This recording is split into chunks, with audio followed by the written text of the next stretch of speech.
Holidays-nale, adu namma GT Holidays da. GT Holidays, South India's #1 travel brand. You know you are special when you're with GT Holidays. EVKS Elangovan இறக்கும்போது ஒரு வீடியோவை கொடுத்துருக்காரு. அந்த content அடிப்படையில் தான் வந்து சிஎம் வந்து முடிவு செய்ய போறாரு. இந்த ஈரோடு தொகுதி இடைத்தேர்தலையே தீர்மானிக்க போறது வந்து EVKS இளங்கோவன் கொடுத்த அந்த மரண வாக்குமூலம். அதிமுகவோட கூட்டணிக்கு பாஜக விரும்புறாங்களா சார்? பாஜகவுடைய தேசிய தலைமை வந்து அதிமுகவுடைய கூட்டணிக்கு விரும்புது, கன்ஃபார்மா விரும்புது. அண்ணாமலை சார், அண்ணாமலையும் விரும்புறாரு. விருப்பம் இல்லைன்னுலாம் அவர் சொல்ல முடியாது. அனிதா ராதாகிருஷ்ணன் வந்து 7 மணி நேரம் விசாரணை, பொன்முடியிடம் விசாரணை, இதெல்லாம் வந்து திமுக போயிட்டு இருக்கு. இந்த மாதிரி எதுவுமே அதிமுக பக்கம் இது வரைக்கும் நடக்கவே இல்லை. எப்படி ஒரு டீலிங்ல இருக்காங்களா சார்? அதுதான் உண்மை. கிறிஸ்தவர்கள் முஸ்லாமியர்கள் வாக்குகளை வந்து இவர் வந்து பாஜகவை விட்டு தனியா நிக்கிறன்ற ஒரு பிம்பத்தை போட்டா கூட அந்த வாக்குகள் அங்க டிரான்ஸ்பர் ஆகல. அதிமுகவால என்னைக்குமே தன்னுடைய வாழ்நாள் முழுக்க மைனாரிட்டிகள் வாக்குகளை இனி வாங்கவே முடியாது. என்ன வேஷம் போட்டாலும் வடிவேல் மாதிரி மேல இருக்கிற கொண்டைய மறைக்கிறதுக்கு இவங்க தயாரா இல்லை. அந்த கொண்டைன்றது இந்துத்துவா கொண்டை. மாதவோட முழுக்க முழுக்க லாட்டரியை கொண்டு வர்றது தான். தமிழ்நாட்டிலயா சார்? தமிழ்நாட்டில். ஓகே. எடப்பாடியை சப்போர்ட் பண்றது லாட்டரியை கொண்டு வர்றதுக்குதான். விஜயை சப்போர்ட் பண்றது லாட்டரியை கொண்டு வர்றதுக்குதான். சாதாரண லாட்டரி, சுரண்டல் லாட்டரி. ஆதன் நேயர்களுக்கு அன்பு வணக்கம். இன்று நம்மோடு மூத்த பத்திரிகையாளர் நக்கீரன் இதழின் முதன்மை சிறப்பு நிருபர் திருமிகு நக்கீரன் பிரகாஷ் அவர்கள் இருந்துள்ளார். வணக்கம் பிரகாஷ் சார். வணக்கம் தாமரை சார். வணக்கம் சார். நலமா இருக்கீங்களா? ரொம்ப நலமா. மகிழ்ச்சி சார். தமிழ்நாடு அரசியல் களத்தை பொறுத்த வரைக்கும் இன்னொரு இடைத்தேர்தலை தமிழ்நாடு சந்திக்க போகுது. ஈரோடு கிழக்கு இடைத்தேர்தல். ஈரோடு கிழக்கு இடைத்தேர்தலை பொறுத்த வரைக்கும் காங்கிரஸ் கட்சிக்கு திமுக ஒதுக்கி இருந்தாங்க. ஸோ 2026 தமிழகத்துக்கான தேர்தல் நடக்க போகுது. திமுகவும் ரொம்ப வீரியமாக செயல்பட்டுக்கிட்டு இருக்காங்க. இப்போதே வந்து களப்பணி ஆரம்பிச்சிட்டாங்க. போட்டி எப்படி சார் இருக்க போகுது? திமுக போட்டி போட போறாங்களா இல்லை காங்கிரஸ் போட்டி போட போறாங்களா? திமுக கூட்டணிக்குள்ள என்ன சார் போய்கிட்டு இருக்கு? அதாவது இந்த தேர்தலில் வந்து திமுக போட்டி போடணும்னு தான் ஆசைப்பட்டாங்க. திமுக சார்பில் முன்னாடி தேமுதிகவில் ஒருத்தர் இருந்தார். அவர் அந்த தொகுதி எம்எல்ஏவாகவும் இருந்தார். அவர் வீட்டு விசேஷத்துக்கு நேற்று முதல்வர் போயிட்டு வந்தார். ஆனால் வந்து திமுக முழுக்க முழுக்க போட்டி போடும் அப்படின்ற நிலைமையில தான் இருந்தாங்க. ஆனால் முதல்வர் தான் கொஞ்சம் வேணான்னு சொல்லியிருக்காரு. எப்படின்னா, EVKS இளங்கோவன் இறக்கும்போது ஒரு வீடியோவை கொடுத்துருக்காரு அவங்க மனைவி கிட்ட.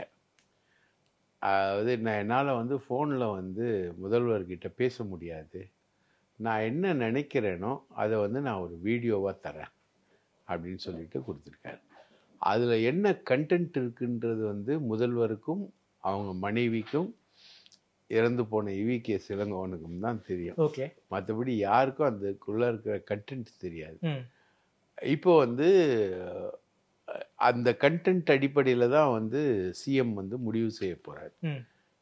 இந்த ஈரோடு தொகுதி இடைத்தேர்தலையே தீர்மானிக்க போகிறது வந்து EVKS இளங்கோவன் கொடுத்த அந்த மரண வாக்குமூலம். ஓகே. அந்த வாக்குமூலம் தான் வந்து தீர்மானிக்க போகுது. முதல்வரும் அதை சென்சிட்டிவாக பார்க்குறாரு. அதை சென்சிட்டிவாக வச்சுக்கிட்டு, ஏன்னா இப்போது ஆட்சியில் பங்கு, அதிகாரத்தில் பங்கு, கூட்டணியில் பங்குன்றதெல்லாம் ஆதவ் அர்ஜுன் மாதிரி ஆட்கள்லாம் பேசின இந்த சூழ்நிலையில் காங்கிரஸ் கட்சி போட்டியிட்டு அந்த தொகுதிக்குள்ளே திமுக வந்து போட்டியிடுறது அப்படின்றது வந்து எப்படி சரியாக இருக்க முடியும்? அது வந்து திமுக என்றைக்குமே பண்ணாத ஒரு விஷயம். கூட்டணி கட்சி போட்டியிட்ட தொகுதிக்குள்ளே ஆளுங்கட்சியாக திமுக போட்டியிடணும் அப்படின்றது எப்படி சரியாக வரும்? மொத்தத்தில் இந்த தேர்தல் வந்து எம்எல்ஏவாக பதவி ஏற்றாலும் 10 மாதம்தான் இருக்க முடியும். ஆமாம். அதை சொல்லி இளங்கோவன் குடும்பத்தை கன்வின்ஸ் பண்ணிவிட்டு காங்கிரஸுக்கு வேறு தொகுதி கொடுக்கலாமா அப்படின்ற மாதிரி ஒரு சிந்தனையும் திமுகவுக்கு இருந்தது. ஓகே. அதுக்காக வேட்பாளர் தேர்வெல்லாம் கூட நடந்தது. ஆனால் இளங்கோவன் வந்து மறையும் போது அந்த கொடுத்த அந்த கேசட், அந்த வீடியோ, மரண வீடியோ வாக்குமூலம் வந்து இப்போது பெரிய அளவுக்கு அந்த தொகுதியில் யார் வேட்பாளர் அப்படின்றத வந்து தீர்மானிக்க போகிறாங்க. அதில் பார்த்தீங்கன்னா இளங்கோவனுடைய மனைவியா இல்லை 2வது மகனா அப்படின்றது தான் இப்போது பெரிய ஊசலாட்டத்தில் இருக்குது. ஸோ 2 பேரில் யாராவது ஒருத்தர் கேண்டிடேட் ஆவாங்க. காங்கிரஸ் கேண்டிடேட் தான் வரும் அந்த தொகுதிக்கு அப்படின்னு தான் தெரியுது. சார், அதிமுக தரப்பு ஈரோடு கிழக்கு தேர்தலை எப்படி எதிர்பார்க்குறாங்க? குறிப்பாக விக்கிரவாண்டி இடைத்தேர்தலில் அதிமுக போட்டி போடலை. முன்னர் நடந்த ஈரோடு கிழக்கில் வந்து போட்டி போட்டிருந்தாங்க. ரெட்டையிலையும் அவங்களுக்கு கிடைச்சிருந்துச்சு. இப்போது மறுபடியும் ஒரு ரெட்டையிலைக்கு ஒரு சிக்கல் இருப்பதாக நமக்கு தெரியுது. அதிமுக தரப்பு ஈரோடு கிழக்கு இடைத்தேர்தலை எப்படி சார் பார்க்குறாங்க? அதிமுக தரப்பை வந்து ரெட்டையிலையில் பெரிய சிக்கலில் அவங்க மாட்டிக்கிட்டு இருக்காங்க. எலெக்ஷன் கமிஷனில் அவங்க போகிறாங்க. ஆமாம், ரெண்டு தரப்புமே எலெக்ஷன் கமிஷனுக்கு போகிறாங்க. எலெக்ஷன் கமிஷன் என்ன முடிவு பண்ணுதோ அதுதான் வந்து அதிமுகவுடைய முடிவாக அமையும். ஓகே. ஸோ அதில் வந்து எலெக்ஷன் கமிஷனில் என்ன பண்ணுவாங்கன்றதுக்கு ஒரு உதாரணம் வந்து சீமானுக்கு வந்து விவசாய சின்னம் பிடுங்கிட்டு மைக் சின்னம் கொடுத்தாங்க. ஆமாம், அஃப்கோர்ஸ் அதுலேயும் அவர் நல்லா பெர்ஃபார்ம் பண்ணிட்டாரு, அது இல்லைன்னு சொல்ல முடியாது. ஆனாலும் அவருக்கு கொடுக்கப்பட்ட சின்னத்தை தீர்மானித்தது வந்து எலெக்ஷன் கமிஷன் மட்டுமல்ல, அவர் குற்றம் சாட்டினது வந்து பாஜக தான் இதுக்கு காரணம் அப்படின்னு அவர் குற்றம் சாட்டினார். அப்போது ஏடிஎம்கே வந்து பாஜக ரெட்டையிலேயே மடக்கி வைக்கும் அப்படின்ற மாதிரி ஒரு வாய்ப்பு என்பது அங்கே இருக்குது. ஓகே. முடக்கப்படலாமா சார்? முடக்கப்படுறதுக்கான வாய்ப்பு 100% இருக்கு அங்கே. ஓகே. அது அப்படி இருக்கும்போது ஏடிஎம்கே என்ன முடிவு பண்ணும், எப்படி முடிவு பண்ணும், ஏன் பிஜேபி வந்து முடக்கணும்னு நினைக்கிது அப்படின்ற மாதிரி ஏராளமான கேள்விகள் அதில் இருக்குது. Okay sir. குறிப்பாக அதிமுகவோட கூட்டணிக்கு பாஜக விரும்புகிறாங்களா சார்? ஆமாம் சார். பாஜகவுடைய தேசிய தலைமை வந்து அதிமுகவுடைய கூட்டணிக்கு விரும்புது, கன்ஃபார்மாக விரும்புது. அண்ணாமலை சார்? அண்ணாமலையும் விரும்புகிறாரு. அதில் அவர் விருப்பம் இல்லைன்னுலாம் அவர் சொல்ல முடியாது. அவருக்கு பேசிக்காக பார்த்தீங்கன்னா அவர் ஒரு கேஸ் பிம்பத்தை வந்து உருவாக்கி வச்சுருந்தார். அதாவது 20-25 பாராளுமன்ற தொகுதிகளில் யாருடைய ஆதரவும் இல்லாமல் நான் வெற்றி பெறுவேன் அப்படின்ற மாதிரி ஒரு விஷயத்த உருவாக்கியிருந்தார். அது பொய்ன்னு ஆகிப்போச்சு, ரைட்டுங்களா? இப்போவும் வந்து அவர் அதிமுகவுக்கு விரோதமான நிலை எடுப்பார் அப்படின்ற ஒரு எதிர்பார்ப்பு இருக்குது. அது எடுக்கக்கூடாதுன்றதுனால தான் அவருடைய மச்சான் சிவக்குமாருக்கு ரொம்ப நெருக்கமாக இருந்த செந்தில் அப்படின்ற ஒருத்தருடைய வீடுகளில் வந்து வருமான வரித்துறை போயிருக்கு. இது கிட்டத்தட்ட சிவக்குமார்கிட்டயே போகிற மாதிரி தான் கதை. அவருடைய ஃபைனான்ஸ் என்ன, அவருடைய போக்குவரத்து என்ன, எல்லாத்தையுமே அவங்க அசஸ் பண்ணிகிட்ருக்காங்க. அங்கே வந்து செந்தில் வந்து 10 கோடி ரூபா 10 கோடி ரூபான்னு 10 சீட்டு நடத்தியிருக்காரு. வெறும் துண்டு சீட்லேயே 10 கோடி ரூபாய்க்கு சீட்டு தொழிலதிபர்கள்கிட்ட நடத்தியிருக்காரு. அதை கண்டுபிடிச்சிருக்காங்க. உக்ரைன்லேருந்து ஒரு எந்திரத்தை வந்து இறக்குமதி பண்ணியிருக்காங்க, அதையும் கண்டுபிடிச்சிருக்காங்க, கல் உற்பத்திக்காக, செங்கல் உற்பத்திக்காக. அது இல்லாமல் இவர் அரவக்குறிச்சியில் இவர் தேர்தல் செலவுக்கு கொடுக்கப்பட்ட பணத்தை தான் இவரது மச்சான் மூலமாக வந்து அண்ணாமலையார் பிரிக்ஸ் அப்படின்னு இவர் வந்து ஆரம்பித்தார். அதுக்கு வந்து இந்த மணல் மாஃபியா இருக்குது இல்லைங்களா, அந்த மணல் மாஃபியாவில் இருக்கக்கூடியவங்கெல்லாம் வந்து அவருக்கு வந்து சப்ளை பண்ணிகிட்டு இருந்தாங்க. மணல் ஃப்ரீயாக, ஓகே, இலவசமாக. அந்த களிமண்ணா சார்? களிமண் மணலை வந்து ஃப்ரீயாக சப்ளை பண்ணிட்டு இருந்தாங்க. இவங்க வந்து ஒரு மிகப்பெரிய லாபகரமான நிறுவனமாக மாறி லாபத்தில் குவிக்கிற மாதிரி இவங்க வந்து ஃபைனான்ஸ்லாம் பண்ணியிருக்காங்க. ஓகே. கோவை பகுதியில், கோவையில் வந்து இவர் ஒரு 8.5 கோடி ரூபாய்க்கு கோவை டு நிலாம்பூர் போகிற கேரளாவுக்கு போகிற வழியில் ஒரு பெரிய லேண்ட் ஒன்று வந்து அண்ணாமலையுடைய மச்சான் சிவகுமார் வாங்கியிருக்காரு. இந்த டாக்குமெண்ட் டீட்டெயில் எல்லாமே கிடச்சிருக்கு. இது ஏற்கனவே இவரது மனைவி, அண்ணாமலையுடைய மனைவி அகிலா மூலமாக நடைபெற்ற பல டீலிங்குகள் வந்து டாக்குமெண்ட் ஆகிருக்கு. அதோடு சேர்த்து இந்த அண்ணாமலையுடைய மச்சான் டீலிங்கும் டாக்குமெண்ட் ஆகிருக்கு. இந்த ரெய்டுகள் எல்லாமே வந்து அண்ணாமலை வந்து ஏதோ ஒரு சுயமாக தனிக்கட்சி ஆரம்பிக்க போகிறார் அப்படின்ற மட்டத்தில் வந்து அவர் வந்து மத்திய தலைமை சொல்வதை கேட்காமல் நடந்து கொள்கிறார் என்கிற அடிப்படையில் அவரை தட்டி வைக்கிறதுக்காக நடைபெற்ற ரெய்டா அப்படின்னு ஒரு கேள்வி இருக்கு. ஏன்னா கடந்த முறை கூட்டணியின் போது டெல்லி வந்து மோடி பக்கத்திலேயே எடப்பாடியை உட்கார வச்சாங்க. அதற்கு பிறகு அண்ணாமலை வந்து ரொம்ப கடுமையான வார்த்தைகளால் ஜெயலலிதா அவர்களை பற்றி பேசினார், பேரறிஞர் அண்ணாவை பற்றி பேசினார். இதன் காரணமாக தான் கூட்டணியை விட்டே விலகி வந்தாங்க அதிமுக. ஸோ அதே மாதிரியான ஒரு ஸ்டெப்பு மீண்டும் அண்ணாமலை பண்ணக்கூடாது அப்படின்னு இப்போ ஏற்பட்ட கட்டுப்பாடுகளை டெல்லி போட்டிருக்காங்களா சார்? அது மாதிரி ஒரு செக் அண்ட் மீட் தான். ஒன்று சொல்கிறாங்க, அந்த செந்தில்ன்றவன் வந்து அவனை கழட்டி விடுறதுக்காக அண்ணாமலையே ரெய்டு செட் பண்ணாரு அப்படின்றாங்க. ஆனால் ஒரு நாள் ரெய்டுக்கு போதும். இப்போ பார்த்தீங்கன்னா 3வது நாள் ரெய்டு போயிட்டுருக்கு. இன்னைக்கு நேற்று அவங்க மச்சான் சிவகுமாரை கூப்பிட்டு பேசியிருக்காரு அண்ணாமலை கோவையில். இந்த மாதிரி இது வந்து உன்னை நோக்கியும் இந்த ரெய்டு நடவடிக்கைகள் பாயும் அப்படின்ற மாதிரி அவரை எச்சரிச்சிருக்காரு. இவ்வளோ சீரியஸான ஒரு ரெய்டு சிச்சுவேஷனுக்கு வந்து அண்ணாமலைக்கு அகெயின்ஸ்டாக எப்படி போகிறாங்க அப்படின்றது ஒரு கேள்வி இருக்கு. இதுதான் சந்தேகம். ஓகே சார், அதிமுக எப்படி சார் பார்க்குறாங்க? ஏன்னா வந்து பாஜகவோட கூட்டணி காரணமாக சிறுபான்மையினர் ஓட்டு அதிமுகவுக்கு ஒரு பெரிய அளவில் கிடைக்கல. எடப்பாடியும் பாஜகவோடு கூட்டணியே கிடையாதுன்னு பல்வேறு சந்தர்ப்பங்களில் பேசியிருக்காரு. ஜெயக்குமாரும் அந்த கருத்தை வந்து தொடர்ச்சியாக வலியுறுத்திக்கிட்டே இருக்காரு. அப்படி இருக்க சூழல்ல எப்படி சார் அது ஒரு போய் பிளெண்டராக போய் சார் முடியும் அதிமுகவுக்கு பாஜகவோட கூட்டணி வச்சா? இது அதிமுக எப்படி பார்க்குறாங்க? அதிமுக வந்து அவங்க தொண்டர்கள் மத்தியில் வந்து பாஜக எதிர்ப்பை வந்து ஆழமாக விதைச்சிருக்காங்க. ஆனால் அது ஒரு மாஸ் கட்சி. மாஸ் கட்சினா ஒரு தலைவர் என்ன சொல்கிறாரோ அதை வந்து அந்த மாஸ் என்டையராக கேட்கும். இப்போ நடிகர் விஜய் என்ன சொல்கிறாரோ அந்த கட்சி கேட்கும். எம்ஜிஆர் என்ன சொன்னாரோ அந்த கட்சி கேட்டுது. ஜெயலலிதா என்ன சொன்னாங்களோ அந்த கட்சி கேட்டுது. அது வந்து மாஸ் கட்சி. ஆமாம், ரைட்டுங்களா? அந்த மாஸ் கட்சியில் வந்து இந்த மாதிரி தலைவர்கள் சொல்கிறத கேட்பாங்க. அதுதான் அந்த மாஸ் கட்சியோட குணாம்சம்.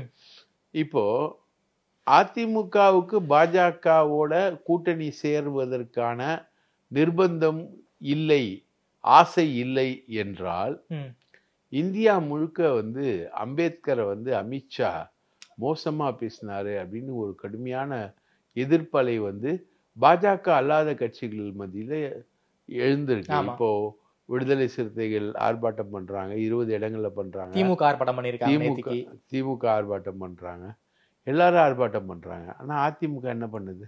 அமைதியா இருக்காங்க. அதே மாதிரி ஒரே நாடு ஒரே தேர்தல், இது வந்து பாஜக கொண்டு வரக்கூடிய ஒரு மசோதா, அதை ஆதரிக்கிறாங்க. அதை வந்து ஆதரிக்கிறாங்க, ரைட்டா?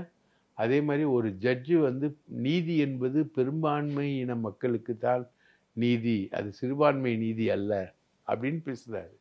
அவரை எதிர்த்து இம்பீச்மெண்ட் கொண்டு வர்றதுக்கு பார்லிமெண்ட்ல மூவ் பண்றாங்க.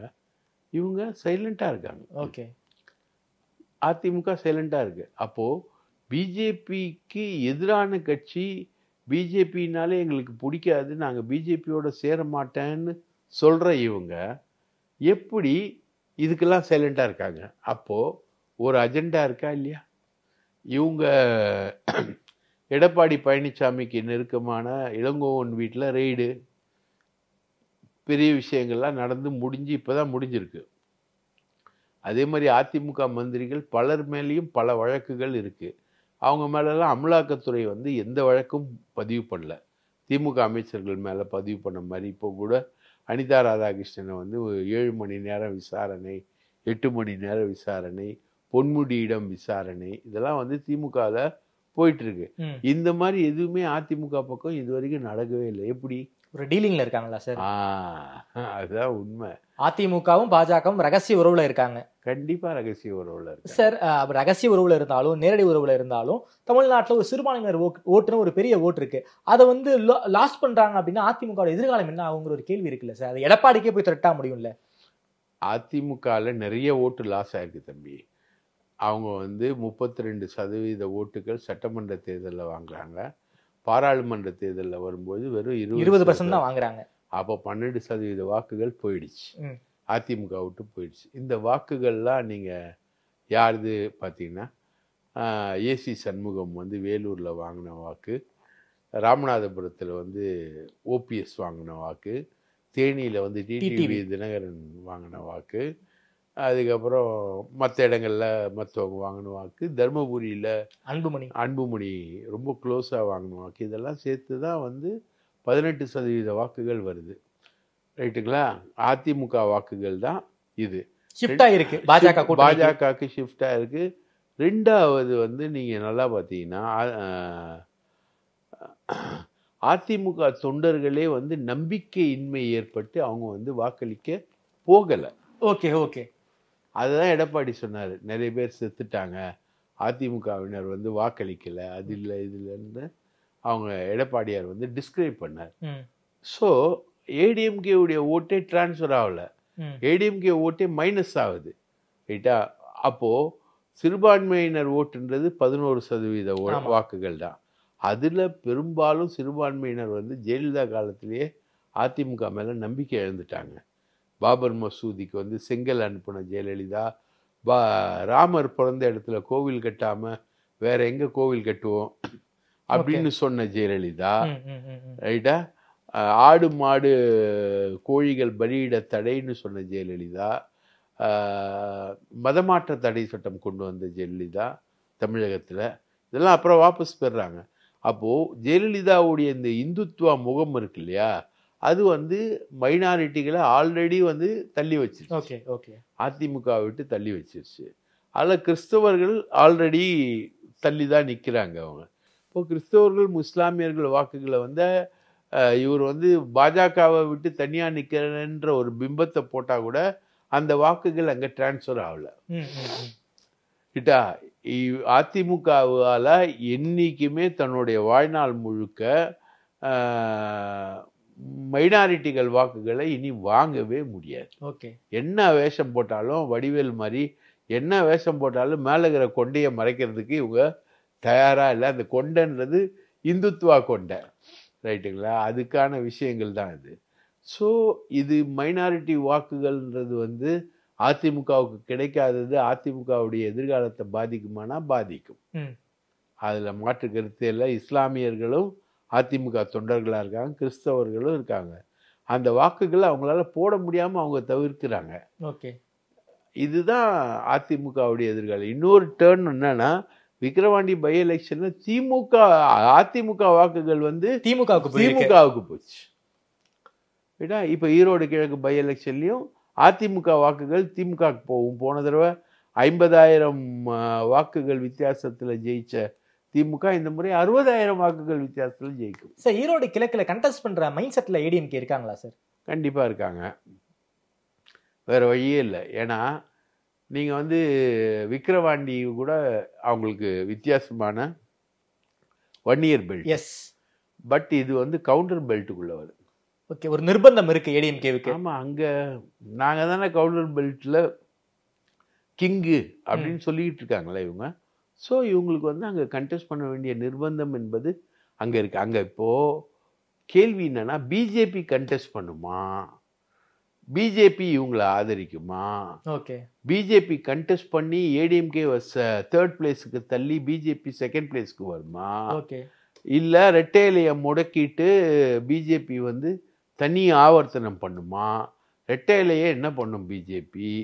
பிஜேபியும் அதிமுகவும் கூட்டணி அமைச்சு 2 பேரும் சேர்ந்து ஒரு கேண்டிடேட்டை நிறுத்துவாங்களா? லாஸ்ட் டைம் மாதிரி ஓபிஎஸ் லாஸ்ட் டைம் ஓபிஎஸ் போட்டி போட வந்தாரு, வாபஸ் வாங்கினாரு. அந்த மாதிரி நடக்குமா?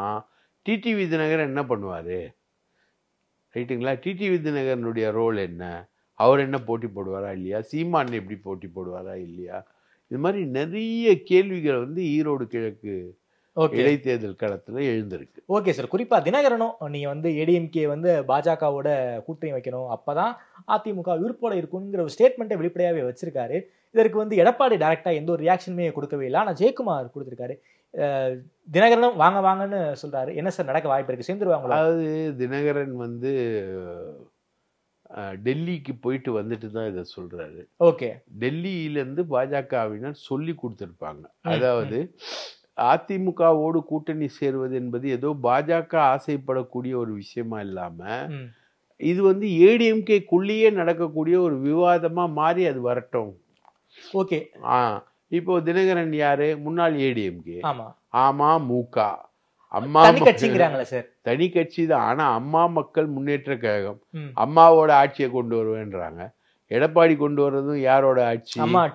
அம்மா ஆட்சி தானே. எதுவும் ஆவி ஆட்சிலாம் இல்லைல்ல, அம்மா ஆட்சியை தான் கொண்டு வர்றாரு. ஸோ 2 பேரும் வந்து ஏடிஎம்கே உள்ள டிராவல் ஆகுறவங்க. அவங்களுக்குள்ள வந்து நீங்க வந்து என்டிஏக்குள்ள வரலன்னா அதிமுக அழிஞ்சிரும் அப்படின்னு சொல்றது வந்து அதிமுகவை அழிக்க போகும் பிஜேபி கொடுக்கக்கூடிய ஒரு எச்சரிக்கையாக கூட எடுத்துக்கலாம்ல நம்ம. Okay sir. குறிப்பாக ஏடிஎம்கேல இருக்கக்கூடிய இரண்டாம் கட்ட தலைவர்கள் என்ன மைண்ட் செட்ல சார் இருக்காங்க? பாஜகவோட சேரணுங்கிற மைண்ட் செட்ல இருக்காங்களா, இல்ல நாம நம்மளால ஒரு கூட்டணி உருவாக்க முடியுங்கிற மைண்ட் செட்ல இருக்காங்களா சார்? அதாவது ஏடிஎம்கே என்ன மைண்ட் செட்டில் இருக்காங்கன்னா, இந்த 20 ப்ளஸ் மைனஸான ஒரு 12-14% வாக்குகள், அந்த வாக்குகள் வந்து முக்குளத்தோர் வாக்குகள். அவங்க வந்து இந்த வன்னியர்களுக்கு 10.5% இடஒதுக்கீடு கொடுத்ததுனால வருத்தத்தில் இருக்காங்க. வருத்தத்தில் இருந்த வாக்குகள் அது. அப்போ அதெல்லாம் வந்து சரியாகணும்னா சசிகலாவும் ஓபிஎஸும் டிடிவி தினகரன் உட்பட எல்லாருமே வந்து அதிமுகவுடைய ஒரு ஃபோல்டுக்குள்ள வரணும். டிடிவி தினகரன் கூட்டணியில் வரணும், மற்ற 2 பேரும் கட்சியில வரணும். அப்பதான் வந்து அந்த வாக்குகள் வந்து ஈடுகட்ட முடியும். அப்படின்ற இதில் தான் இவங்க வந்து பேசுகிறாங்க. 2ஆம் கட்ட தலைவர்கள்லாம் எடப்பாடி கிட்ட வந்து பேசுகிறாங்க, ஐயா அது மாதிரி தான் இதுதான் நிலவரம் அப்படின்னு. அதுக்கு எடப்பாடி சொன்ன பதில் என்னன்னா, நீங்கள் வந்து ஓபிஎஸ் சசிகலாவை வலுவானவங்கன்னு பேசுகிறீங்கன்னா நீங்கள் அங்கே போய் சேர்ந்துருங்க, நீங்கள் ஏன் என் கூட இருக்கீங்க அப்படின்றது தான். அதுக்கு வந்து டென்ஷன் ஆகிருக்காங்க எல்லாருமே. அந்த கூட்டமே நடக்கல, பச்சை பொய் எடப்பாடி சொல்றாரு இல்லையா. அந்த கூட்டத்தில் நடந்தது இதுதான் அங்கே நடந்த பேச்சுவார்த்தை. ஸோ இதை வந்து சொல்கிறாங்க. இப்போ பொதுக்குழுவில் வந்து அமைதிப்படுத்தி அதுக்கு உரிய வைட்டமின் பா அப்படின்னு சொல்லுவோம் இல்லையா, அந்த ஸ்வீட் பாக்ஸ்களை கொடுத்து பொதுக்குழுவை கூட்டி அவங்ககிட்ட கையெழுத்து வாங்கி தேர்தல் கமிஷனுக்கு அமைச்சிருக்காங்க. நாங்கள் தான் உண்மையான கட்சி. Okay sir. வைட்டமின் பா நிறைய தாராளமாக செலவு பண்ணியிருக்காங்க, எல்லாம் செலவு பண்ணியிருக்காங்க. இன்டர்ன் சசிகலாவும் அதை செலவு பண்ணியிருக்காங்க. வைட்டமின் பா மட்டும் இல்லை, சிவி சண்முகம், நத்தம் விஸ்வநாதன், கேபி முனுசாமி, எல்லா தலைவர்கள்கிட்டையும் எடப்பாடி பழனிசாமி தன்னுடைய தகுதியை விட்டு இறங்கி பேசியிருக்காரு. ஓகே, நீங்கள்லாம் வந்து இந்த சமயத்தில் கட்சியை கைவிடாதீங்க, இது வந்து முக்கியமான பொதுக்குழு, இதில் வந்து நீங்கள் வந்து எனக்கு ஆதரவாக பேசணும்னு சொல்லி பேசினதுனால ஒரு மாதிரி கிட்டத்தட்ட கெஞ்சினார் எடப்பாடி. அப்படின்ற ஒரு ஸ்டேஜில் தான் அவங்க வந்து எடப்பாடிக்காக இறங்கி எஸ்பி வேலுமணி எல்லாரும் பேசுகிறாங்க. எஸ்பி வேலுமணியோடைய மகனோட கல்யாணம் வந்து வர மார்ச் மாதம் நடக்குது. மார்ச் மாதத்துக்கு அப்புறம் அவர் ஃப்ரீ ஆகிட்டார்னா அவர் தன்னோட வேலைகளை காட்டுவார். அவர் சசிகலாவோட ரொம்ப க்ளோஸாக இருக்கார். சசிகலாவுடைய மிடாஸ் கோல்டன் டிஸ்டிலரிஸ் ஃபேக்ட்ரியை நிர்வாகம் பண்ணக்கூடிய அளவுக்கு எஸ்பி வேலுமணி அவங்களோட க்ளோஸாக இருக்காரு. Okay sir. அதாவது இவங்க எல்லாருமே 2ஆம் கட்ட தலைவர்கள் எல்லாருமே நமக்கு எதிராக ரிபலா வந்துடக்கூடாதுங்கிற ஒரு பயம் எடப்பாடிக்கு இருக்கா சார்? கண்டிப்பாக இருக்கு. அவருக்கு எதிராக வந்து ஒரு பொதுக்குழு உறுப்பினர் வர்றதையும் அவர் விரும்ப மாட்டார். Okay okay sir. சார் குறிப்பாக விஜய் வந்து இந்த ஈரோடு கிழக்கு இடைத்தேர்தலில் போட்டி போட வாய்ப்பு இருக்கா சார்? வாய்ப்பு இல்லைன்ட்டாங்க அவங்க. அதில் வாய்ப்பு இல்லைன்ட்டாங்க. அவர் வந்து வந்தால் நான் ஹீரோவாக தான் வருவேன், 2026 தேர்தலுக்கு முன்னாடி வேற எந்த தேர்தலையும் நான் நிற்க மாட்டேன் அப்படின்றத இது பண்ணுறாரு. ஒருவேளை இந்த பொதுக்குழுவில் கூட தொண்டர்கள் விரும்பும் கூட்டணின்னு எடப்பாடி வந்து நடிகர் விஜயை தான் சொல்லியிருப்பார். ஆனால் விஜய் வந்து ஏடிஎம்கேவோட சேர்றதுக்கோ வர்றதுக்கோ தயாராக இல்லை. ஏன்னா அவரே முதல்வர் வேட்பாளர். அவர் போயிட்டு எடப்பாடி முதல்வர்னு அவர் சொல்லுவாரா, இல்லை நான் துணை முதல்வர்ன்றத அவர் ஏற்றுக்கிட்டு நிற்பாரா அப்படின்றதுலாம் இல்லை. அதுக்கான பிஸ்னஸ், அதுக்கான விஷயங்கள், அதுக்கான தேர்வு இது எதுவுமே கிடையாது. ஸோ இது எல்லாமே மாற்றத்துக்கு உட்பட்டது. அதனால் விஜய் வந்து இந்த தேர்தலில் போட்டி போட மாட்டார் அப்படின்னு எதிர்பார்க்குறோம். பாஜகவுடைய போட்டி இருக்குமா இல்லையான்றது போக போக தான் தெரியும். Okay sir. திமுக கூட்டணி கட்சிக்குள்ள ஒரு சின்ன சலசலப்பு. தமிழக வாழ்முறை கட்சியின் தலைவர் எம்எல்ஏ வேல்முருகன் அவர்கள் மிக தீவிரமாக ஒரு காட்டமாக பேசியிருக்காரு. சட்டமன்றத்தில் எனக்கான ஒரு நேரம் கொடுக்கறது கிடையாது, என்னை வந்து நக்கலாக பார்க்குறாங்க, என்னுடைய தொகுதிக்கு சீஃப் மினிஸ்டரோ டெப்யூட்டி சீஃப் மினிஸ்டரோ வந்தாலும் என்கிட்ட சொல்ல மாட்டேங்கிறாங்க, மினிஸ்டர் வந்து எனக்கு சரியான மரியாதை கொடுக்க மாட்டேங்கிறாங்க, தொகுதி நிதியை வந்து கேட்டால் தர மாட்டேங்கிறாங்க அப்படின்னு ஒரு அடுக்கடுக்கான குற்றச்சாட்டு வச்சிருக்காரு. ப்ரோ எடப்பாடியாகவும் ஒரு பேசுகிறாரு. என்ன சார் ஏடிஎம்கேக்கு பக்கம் போகிறாரா அவர் ப்ரோ எடப்பாடியா மாதிரி ரொம்ப நாள் ஆச்சு. ஏதோ ஒரு பொண்ணு ஊரில் இருக்கான், அந்த பொண்ணு வந்து இப்படிலாம் இருக்குது அப்படின்னா அது கல்யாணம் ஆகி ரொம்ப நாள் ஆச்சு. அது இன்னும் கன்னி பொண்ணுலாம் கிடையாது. அவர் ப்ரோ எடப்பாடியா மாதிரி ரொம்ப நாள் ஆச்சு. அவர் ப்ரோ எடப்பாடி தான். அவர் ப்ரோ எடப்பாடியாக இருக்கும்பொழுது அவர் வந்து இன்னும் அவர் உதயசூரியன் சின்னத்தில் போட்டி போட்டதுனால கட்சி மாறினா கட்சி தாவல் தடுப்பு சட்டம் அவர் மேலே பாயுன்றதுனால அவர் சைலண்டாக இருக்காரே தவிர, ஓகே அவர் எப்போ எடப்பாடியாக மாறியாட்டு. ஓகே மாறிட்டார். அவர் எடப்பாடி அணி தான்.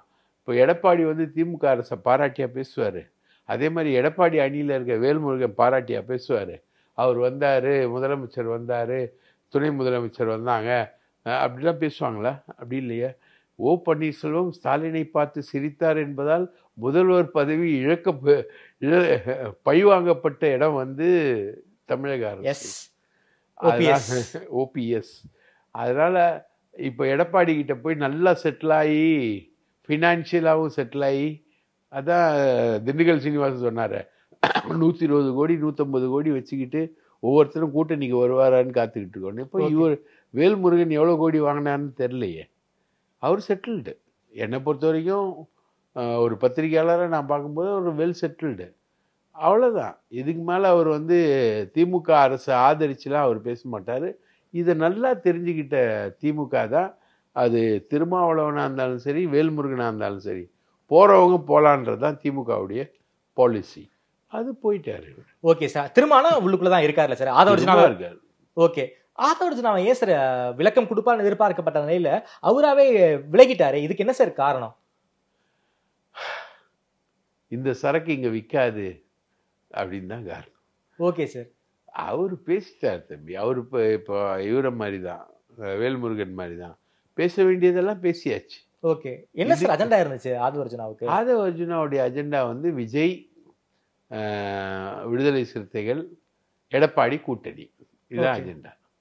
அதை வந்து முதல்லயே முறியடிச்சிட்டாங்க திமுக. நீங்க போறதுன்னா போங்கன்ட்டாங்க. ஓகே, இவரு தான் 1.5 வருஷம் இன்னும் எலெக்ஷனுக்கு இருக்கு, இதுக்குள்ளேயே இந்த நிலையெல்லாம் எடுக்கணும்னு திருமாவோட நிலை. ஓகே, ஆதவ் அது இல்லை, வந்துரு பார்த்துக்கலாம். ஓகே, என்கிட்ட ஒரு 1000 கோடி இருக்கு, 10,000 கோடி இருக்கு, அதில் ஒரு 1000 கோடி ஒன்று தூக்கி போட்டு போகிறான், நீ ஒரு வருஷத்தில் என்ன ஆவ அப்படின்றத பார்த்துக்கலான்றது அவரோட இது. ஆனால் ஆட்சி, அதிகாரம், போலீஸ் இதெல்லாம் வந்து இருக்கக்கூடிய திமுக கூட்டணி ஆட்சி, தொண்டர்கள் மத்தியில் இருக்கக்கூடிய பாஜக எதிர்ப்பு உணர்வு, அதுக்கான விஷயங்கள் எல்லாத்தையும் திரும்ப கணக்கு போடுறாரு. இவருக்கு எதுவுமே கணக்கு இல்லை. ஒரு கரண்டி இருக்கு, அதில் பருப்பு இருந்தால் பார்த்து தான் வீசணும், ரைட்டா? வெறுங்கரண்டினா இஷ்டத்துக்கு சுத்தலாம். ஓகே, இது வந்து வெறுங்கரண்டி. ஓகே, களை இழந்த பூ, மாலையிலிருந்து ஒரு பூ வந்து கீழே விழுந்துச்சுன்னா அதுக்கு மேலே அந்த பூவுக்கு மரியாதையே கிடையாது. ஓகே, அது மாதிரி மாலையில் இருந்தாலும் சரி, மலர்ச்செண்டில் இருந்தாலும் சரி, பூ களை இழந்து போய் உதிர்ந்து போன பூ அது. இப்போ எவனும் சேர்க்க கூட இல்லையே, எல்லாம் அவரை பார்த்து பயந்து தானே இருக்காங்க. சார் ஆதவுடைய அஜெண்டாவை திரும்ப புரிஞ்சுக்கிட்டாரா சார்? புரிஞ்சுக்கிட்டார். திரும்ப ஒன்றும் முட்டாள் கிடையாது, நல்லா புரிஞ்சுக்கிட்டார் அவர். அதனால தான் சொல்கிறாரு, நீ அரசியல் பேசாதேன்றாரு. அவர் பேசுகிறாரு. ஆதவ் வந்து பேசுவார். ஆதவ் வந்து பேசுவார்ன்றது வந்து திருமாவுக்கு நல்ல எதிர்பார்ப்பு இருக்குல்ல, அதனால தான் நீ பேசு, நான் உன்னை அனுப்புறேன்னு. Okay sir, okay sir. அதுக்கு பிறகு அவர் தொடர்ந்து பேசுனதுனால இந்த மாதிரி இடைப்பட்ட காலத்திலேயே நீ தொடர்ந்து பேசுற, அப்ப ஏதோ உள்நோக்கத்தோட பேசுற. ஓகே, என்னுடைய கிரெடிபிலிட்டியை நீ குலைக்கும் வகையில பேசுறேங்கிற ஒரு வார்த்தையை திரும்ப அவர்கள் சொல்லியிருந்தார். திரும்ப அவர் சொல்றாரு, அவரை போயிட்டு வா ராசா, பத்திரமா போயிட்டு வா, லாட்டரி டிக்கெட்டோட போயிட்டு வா, ஓகே அப்படின்னு. இவரோட ஏம், ஆதவோட ஏம் முழுக்க முழுக்க லாட்டரியை கொண்டு வர்றது தான். தமிழ்நாட்டிலையா சார்? தமிழ்நாட்டில். ஓகே, எடப்பாடியை சப்போர்ட் பண்ணுறதும் லாட்டரியை கொண்டு வர்றதுக்கு தான், விஜயை சப்போர்ட் பண்ணுறதும் லாட்டரியை கொண்டு வர்றதுக்கு தான். சுரண்டல் லாட்ரி, சாதாரண லாட்ரி இல்லை, சுரண்டல் லாட்ரி. எந்த லாட்டரியை வந்து ஜெயலலிதா உயிர்த்தாங்களோ அந்த லாட்டரியை வந்து கொண்டு வர சொல்லி தான் திமுகவுக்கு 509 கோடி ரூபாய் கொடுத்தாரு ஆதவ். திமுக கண்டுக்கல அது. அதுக்கப்புறம் விடுதலை சிறுத்தைகள் கிட்ட போயிட்டு கொண்டு வருவதற்கான ஒரு முயற்சி, அதுவும் நடக்கலை. அதுக்கப்புறம் எடப்பாடியார், விஜய் அப்படின்னு தன்னுடைய இலக்குகளை மாற்றி லாட்டரியை கொண்டு வர்றதான் வேலை. இப்படி தான் மேற்கு வங்காளத்தில் ஒரு மம்தா பானர்ஜிக்கு வேலை செஞ்சு அங்கே ஜெயிச்ச உடனே லாட்டரி கொண்டு வரப்பட்டது. ஓகே, ஆதவர்ஜுனாவுக்கு தமிழ்நாட்டில் லாட்டரியை கொண்டு வரணுங்கிற ஒரே எண்ணம் தான் இருக்கா சார்? வேற எதுவுமே கிடையாது. அவங்களுக்கு லாட்டரி குடும்பத்துக்கு வேற என்ன இருக்க வேலை?